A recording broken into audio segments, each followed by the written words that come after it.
حضرت عبداللہ ابن عباس رضی اللہ تعالیٰ عنہ سے مروی ایک روایت ہے، میں ایک دن حضور کے پیچھے بیٹھا ہوا تھا، سواری میں حضور کا ردیف تھا، تو حضور نے فرمایا، اے بیٹے، اے لڑکے، میں تجھے کچھ کلمات سکھاتا ہوں، تو اللہ کے حقوق کا خیال رکھ تو وہ تیری حفاظت فرمائے گا۔ تو اللہ تعالیٰ جل شانہ کے احکام کی حفاظت کر، تو اسے اپنے سامنے پائے گا۔ اذا سألت فاسأل اللہ، جب سوال کرے تو اللہ سے ہی سوال کرے، اللہ سے مانگنے کا مزاج پیدا کر لیں کہ فرمایا تمہارے جوتے کا تسمہ بھی ٹوٹ جائے تو وہ بھی اللہ سے مانگو۔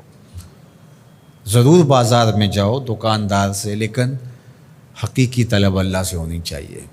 بات بات پہ اللہ سے سوال کرو، بڑی سے بڑی چیز بھی اس سے مانگو، چھوٹی سے چھوٹی چیز بھی اسی سے طلب کرو۔ ہماری ساری ضرورتوں کا کفیل ہمارا رب، ہمارا مالک ہے۔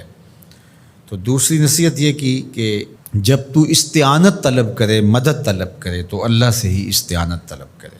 وعلم، اور جان کہ اگر ساری امت، سارے لوگ، پوری قوم جمع ہو کے تمہیں فائدہ پہنچانے کی کوشش میں لگ جائیں تو تمہیں وہی فائدہ پہنچا سکتے ہیں جو تیرے لیے تیرے رب نے لکھا ہے۔ اور فرمایا وَإِنِ اجْتَمَعُوا عَلَىٰ أَن يَضُرُّوكَ بِشَيْءٍ، اور اگر تمہیں نقصان پہنچانے کے درپے ہو جائیں، لَمْ يَضُرُّوكَ إِلَّا بِشَيْءٍ قَدْ كَتَبَهُ اللَّهُ عَلَيْكَ، تو تجھے صرف وہی نقصان پہنچا سکتے ہیں جو اللہ نے تیرے لیے لکھا ہے۔ سارا زمانہ بھی مخالف ہو جائے، تیرا کچھ نہیں بگاڑ سکتا۔ ہاں، تیرے مقدر میں اگر کوئی چیز، کوئی بگاڑ لکھا ہے تو وہ ہوگا، اس کا ذریعہ وہ بن جائیں گے۔ تو اس لیے پھر اسی سے مانگو، اسی سے طلب کرو۔ رفعت الاقلام وجفت الصحف، جو لکھنا تھا اللہ نے لکھ دیا، لکھنے کے بعد قلم اٹھا لیا گیا اور جن صحیفوں پہ لکھا تھا وہ خشک ہو گئے۔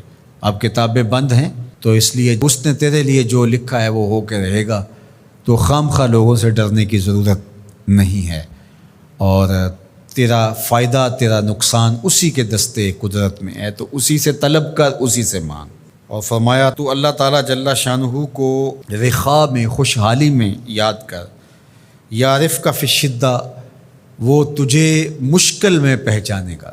یعنی جو شخص خوشحالی کے دور میں اس کے پاس دولت ہے، صحت ہے، تو اللہ تعالیٰ کو فراموش نہیں کرتا، اللہ اس کی بدحالی کے زمانے میں اس کو فراموش نہیں کرتا۔ وعلم، اور جان، ان النصر مع الصبر، کہ جو مدد ہے وہ صبر کے ساتھ آتی ہے۔ وان الفرج مع الکرب، اور کشادگی جو ہے وہ مشکل کے ساتھ آتی ہے۔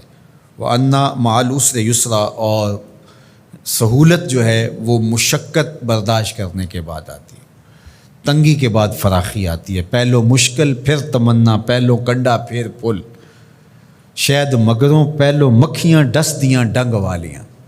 تو یہ سب ہوتا ہے، مشکلات، تکلیفیں، آلام، مصائب، ان سب سے گزر کر کے آسانیاں آتی ہیں۔